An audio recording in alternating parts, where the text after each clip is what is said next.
Yo, hope all is well. I just want to chime in with y'all real quick in regards to this Tyler Perry situation that just happened. And I think it's a lot that we can all learn from this, men and women. But it comes so many lessons into this situation that occurred. I was looking at the story as it kind of unraveled or whatever, and it's this guy that's apparently suing Tyler Perry for 260 million, not 6 million, not 16 million, not 60 million, not 160 million, but he's suing Tyler Perry for 260 million. And he's suing him for, sexual harassment, assault, things of that nature, just making him uncomfortable in the workplace. And a lot has came out with these text messages, and it really don't look like harassment, just me personally, but it looks like flirty text messages, kind of like back and forth. And I really personally think this dude that's suing Tyler Perry has a very weak case. I think it may end up getting thrown out. But I will say this: there are, and I need a lot of women and men to understand that there are a lot of people out there, especially men, in a position that's desperate, that wants fame, that wants limelight and all this other stuff. There's such thing as either closeted gay or fake gay. And we do have men out here similar to this dude. I think he may be along the lines of, if he's not closeted, there are men in Hollywood that's fake gay. And fake gay is a man that will allow a openly gay man or a closeted gay man to kind of flirt with them, to make certain advances towards them, but they're in a position where, you know what, if this is going to further my career, if this is going to help me get to where I really want to get to, I'm going to let this dude think that I'm down with it. And that's, as I was looking at some of those text messages, I was just thinking about that. And I'm just like, man, if you really feel some type of way, why were you entertaining these text messages and the behavior that you claim and all this other stuff on the back end? And I'm saying this because I remember when I was doing music and I was in the music industry, and this is why I have the outlook that I have when it comes to the state of manhood, the state of masculinity, is because I know how a lot of men think. I know how a lot of men operate when they have power, when they have access to be a popular or whatever high value man. I've seen the high value man in action and how a lot of them operate behind closed doors. And it's nothing pretty. And I was put in situations where when I was pursuing my music career, I was told that, hey, Jason, look, I like your music. I like the fact that you know how to, you write your own music. I don't have to babysit you in the studio and things of that nature. But hey, look, if we're going to represent you, I'm going to need you to take this ring off your finger, man. We got to market you as a single guy, as if you're available. And I want y'all to understand this. Whenever y'all see these singers, these rappers, these actors, these actresses, and all this other stuff, a lot of this stuff is not through hard work. A lot of this stuff is not through hard work. A lot of this stuff is through selling your soul, selling yourself, allowing things to happen to you under the radar.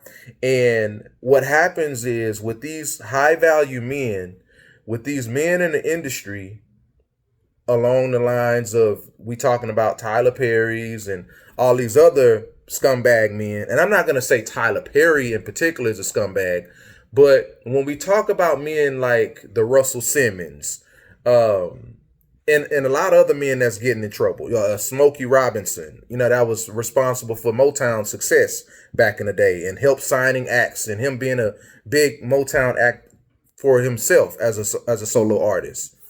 A lot of these men will help get new talent. and they will put you out here on red carpets and you smiling and they're taking pictures with you, and a lot of people as fans will watch and look at the Cassies with this P. Diddy situation. Oh yeah, that's another one, P. Diddy.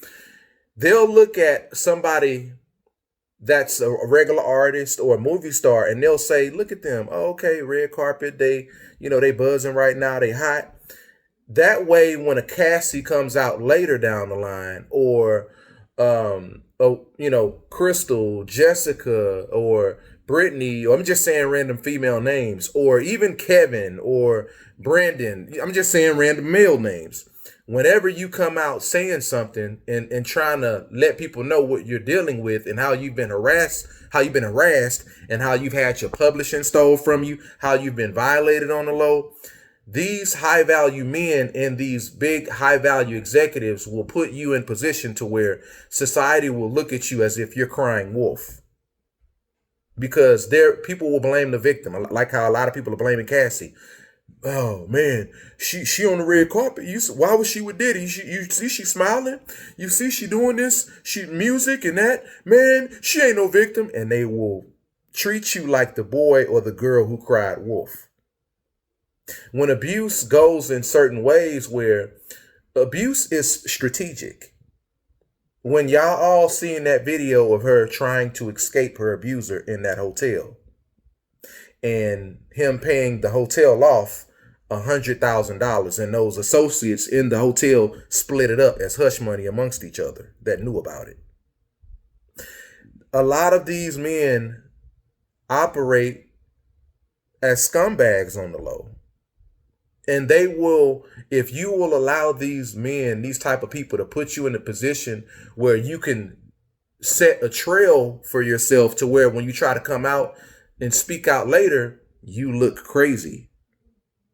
And that is the thing. This is why I'm so big on talking about men and how a lot of men operate, because a lot of men will operate like that in relationships with women. You know, a woman has her best years in front of her, but you playing. And you want to get married, right? You want me to commit to you, right? You want this ring, you want you want this marriage, you want this wedding, right? And they'll dangle that carrot in your face. And we have a lot of women that's allowing themselves to get the carrot dangled in front of their face and just get set up for failure. And I'm gonna just say this. Old dude, that Derek Dixon that's trying to sue Tyler Perry, he's on some slimy stuff too. But you have this is how you have a lot of these dudes operate. That's how they operate on the low. They will set themselves up as if they are the victim, or they will set themselves up as if they can set you in a place of how they can control you. And it's a whole cluster if you know what I mean. And that's how we have so many women out here getting played. That's how we have so many men out here that's using that type of stature and their type of status to not do the right thing. And that's why a lot of men are stuck. That's why a lot of men are in the hamster wheel, because God knows your heart. God knows what you will do as a man when you get money. You're going to operate like Russell Simmons. You're going to operate like R. Kelly. You're going to operate like Tyler Perry. You're going to operate like Shannon Sharp and all these other men that's getting caught up. This is why God knows all and sees all. He knows the past. He knows the future. He knows it all. He knows your heart. He knows you when you're praying. He knows you when you're repenting. He can see it that you're repenting. He can look at you and see your cries and your prayers, and he will know that he gonna do it again. She gonna do it again. She ain't changing. But I'm gonna sit here and listen to this prayer. God knows all. And we have so many men that don't understand the demonic ways that a lot of other men have. Just like I say, When I was doing my music thing, I was told, hey, look, you gotta be single. I know you're married. I know you got children, but hide your kids, hide your wife. What's that dude? Anton Dotson, that was popular in the early 2000s with the with the hide your kids, hide your wife. I don't know if y'all know what I'm talking about. But I was told in order to have a music career that will be lucrative and put money behind me and have me opening up for major acts, I was told that I have to market myself as a available man and disregard fatherhood, disregard husbandhood. I have to disrespect my wife if I want to have and enjoy a platform of entertainment. And so as you're looking at these entertainers that you like, that you support, you have no idea how they sacrifice themselves. I still do music on the side. I meet up with R&B groups. I'm not gonna say no names, but I'm gonna tell you one group that I wrote for recently, H-Town. Y'all know that R&B group? Somebody knocking, rocking the boots.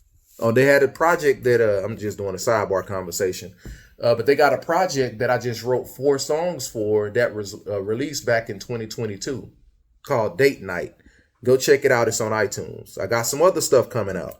Can't really speak on it right now till contract negotiations are ironed out. So right now I'm behind the scenes as a writer because being a front man, an artist, it requires sacrifice of your spirit, sacrifice of your time, sacrifice of your family. And I'm not willing to do that. I'm not willing to compromise that. I want to be able to go to sleep at night knowing that my wife is able to respect me. I have respect from my children. I get respect in my household. And I, as a man, will not be able to rest and sleep good if I am out putting myself in compromising situations where I have my ring off. I'm around women. But I'm pursuing this career because I want the fame. I want this. I'm on stage. I'm getting the attention. And when I'm in the position of, I got my ring and I take it off, right? And I'm in these situations, guess what? I start believing and I start buying into the product that I'm actually single. And I'll start living as if I'm single. And I'll start living out those lustful acts, allowing myself to be in compromising situations around women, around these sharks, these leeches. But I couldn't do that. So when I saw this whole Tyler Perry situation, it didn't surprise me. And who knows what's going to happen with the case? Who knows? It may be a settlement. But either way, it's not going to look good on either party because we do have men out here. Your favorite artist that you like that seems to be an alpha male, ladies, he probably done something like this, what old buddy did with Tyler Perry. Pretended to be gay, let the gay undercover executive play with them and flirt back, or fully went ahead and engaged in homosexual activity. You have some of these men out here that will play gay in order to get a level of success. And you have some of these men out here that's artists, major movie stars, artists, rappers, singers, whatever, that's closeted. And that will go all the way in order to get the whole pie. So this whole thing is a hot mess. It really is. But it's so many lessons that we can learn from this. And the reason why I put so much responsibility on the men is because men, we set the tone. We set the tone. Point blank, period.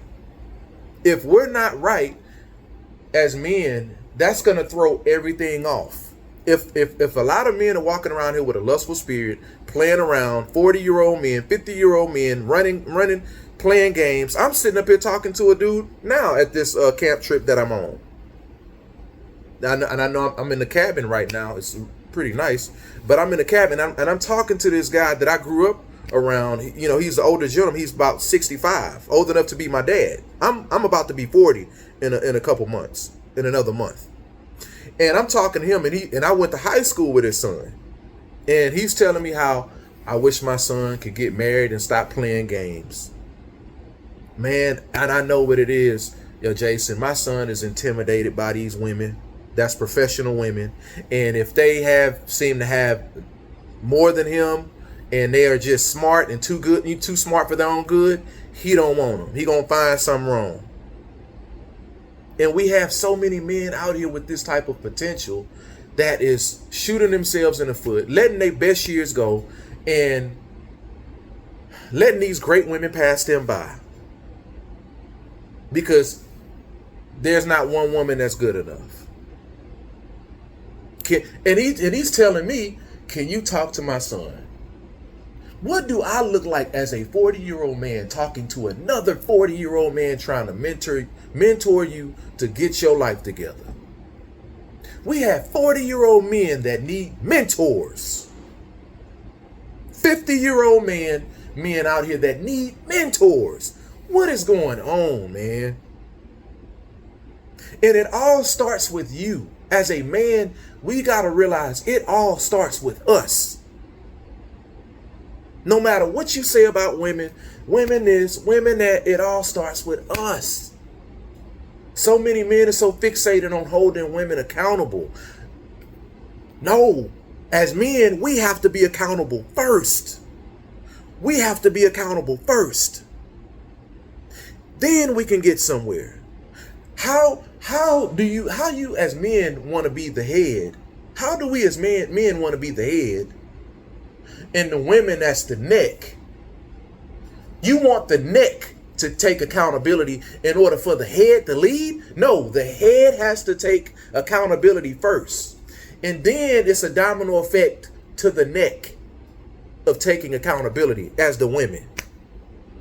That's like telling women, hey, I need you to take accountable so I can be a better leader. What? No, I need to take accountability, and I need to be accountable for my actions and my shortcomings, fix myself to become a leader. And I lead by example. And when a woman sees a man example, then, okay, it's a domino effect. Then there's a domino effect to the children, the family. Everybody benefits when the men take accountability first.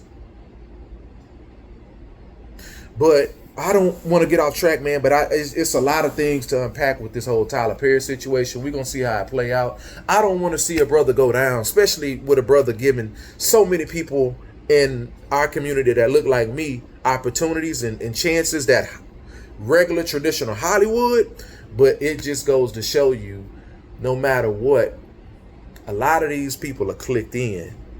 And a lot of these people are dealing with demons, and they're allowing their demons to affect others, or they're allowing their demons to affect themselves, get in the middle of they money. Tyler Perry is a billionaire. That's rare. That's rare. And what is he doing? It's putting himself in situations like this, or allowing himself to be seen as if he was complicit. As men, we got to do better. We got to do better. It's so many lessons to learn from this. But like I was telling y'all earlier, a lot of men have this executive behavior, this predatory executive behavior when it comes to relationships with women. So I want y'all to recognize this executive predatory spirit that a lot of these high value men have. This is why I always cringed whenever this whole concept of the high value man and these men telling women you need to be fit, feminine, and friendly, and cooperative and submissive, like old buddy was with that spinning thing on his desk. And you're not married. Why are you talking to women and you're not married? Why are you trying to tell women how to become better and what they need to do when you're not married?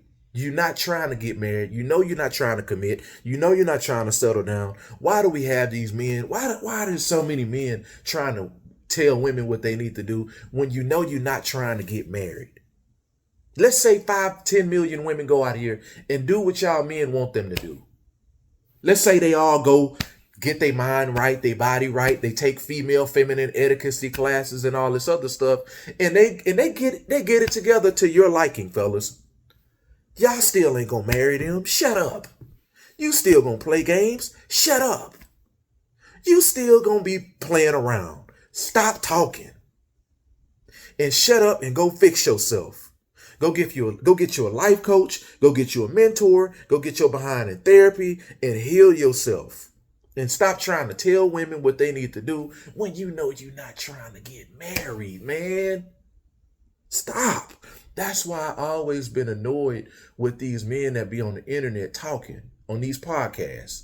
They not married and they're coming from a trauma view of relationship. When you're not married and all you have behind you as failed relationships, failure after failure after failure, your outlook is going to be trash. When you're trying to talk to women and tell women what they need to do, because you're going to come from a projecting mindset. And that's what we have we have a lot of men that's talking to women that's projecting. Stop talking to women, dude. Go get yourself together. If you know you're not trying to get married, if you know you're not trying to settle down, why are you talking to women? We have so many men with these platforms on the internet, on these podcasts, whining and crying, telling women what they need to do, and you're not trying to get married. You're not trying to settle down, so it's a contradiction to your platform. It's a contradiction to even talk to women. Why? But anyway, like I say, man, it's a lot to learn. It's a lot to unpack. And it's a lot to heal from. That's the right word I'm looking for. But I'm out here at this camp trip, and I'm here mentoring the younger generation, and just putting my time in, putting work in, and my boy downstairs in the cabin lobby, playing video games and fellowshipping with the other boys his age and just having a good time. But I'm doing a lot of work over these next couple of days, talking to some of these men. And talking to some of these men that's here, and talking to some of these young men here. That's at the ages of these kids. It's all boys, and it's at the ages from 7 to 17. And then the men were all like, some of us are here to help out with setting up this, setting up that, the food, barbecue, whatever. And then a handful of us are here as counselors, as teachers, as life coaches and mentors to these young boys. So I'm trying to do my due diligence while I can before some of these boys are set in their ways. Some of these boys don't have fathers. Some of these boys don't even have mothers. Some of these boys in foster care. And they need solid men that have their best interests at heart. And we have a lot of men that grew up in these type of conditions that's out here in the world now that didn't get a man to get them in check, didn't have a mom to get them in check, father to get them in check. They didn't have a solid person that really truly cared about them. So right now, I'm just here to do my due diligence and get these boys before they're in trouble, before they're locked and their mindset is locked and they're set in their ways, because changing is hard. As a man, being a better man for yourself and being a better man for a woman so you can lead a family and love a woman like Christ loved the church, that's not easy. And it takes a village. So I'm just here to do my work, man, and do my work and let my work feed into me as well. Anyway, that's my time, man. I just want to chime in with y'all. I hope y'all got something out of this. If you want to play this back over to get maybe another lesson, to just kind of get this through your head, let it sink in, listen to it, play it back, share it. You know what to do. But I hope this message encouraged you. All right. Love y'all. Peace. Blessings.